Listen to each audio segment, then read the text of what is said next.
آج ایک قبیلہ ہے جو اپنے جسم کی قیمتی شے کو جسے بلڈ کہا جاتا ہے، خون کہا جاتا ہے۔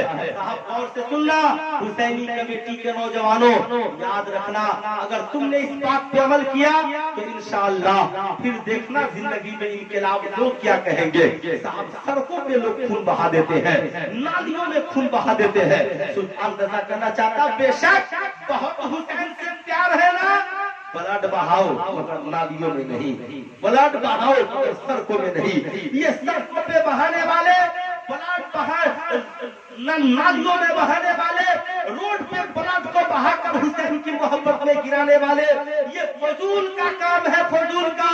اس لیے سلطان رضا ان حسینیوں سے کہے گا تم بھی بلڈ دو مگر کہو کہ بلڈ سڑکوں پہ بہانے سے اچھا ہے امام حسین کے نام کا بھارت میں ایک بلڈ بینک بناؤ، یا 10ویں محرم کو کہو بلڈ بینک والوں سے کہ میرے محلے میں آ جانا، آج ہم تیرے بلڈ بینک میں بلڈ جمع خون جمع کرنے والے ہیں۔ وہ پوچھیں گے آج تم خون کیوں دے رہے ہو؟ کہا راز ہے، آج ہی کے دن میرے آقا حسین نے اپنا اور اپنے گھر والوں کا خون دے کر اسلام کو نئی زندگی عطا کی تھی۔ ہم بھی چاہتے ہیں کہ ہم حسینی بھارت میں 10ویں محرم کو اتنا بلڈ بینک میں جمع کر دے تاکہ بھارت کا کوئی غریب بلڈ کے بغیر اسپتال میں دم نہیں توڑنے پائے، تاکہ زمانہ جان جائے حسین کا بلڈ جب ملتا ہے تو اسلام کو نئی زندگی ملتی ہے، حسینیوں کے بلڈ سے غریبوں اور مریض بیماروں کو نئی زندگی۔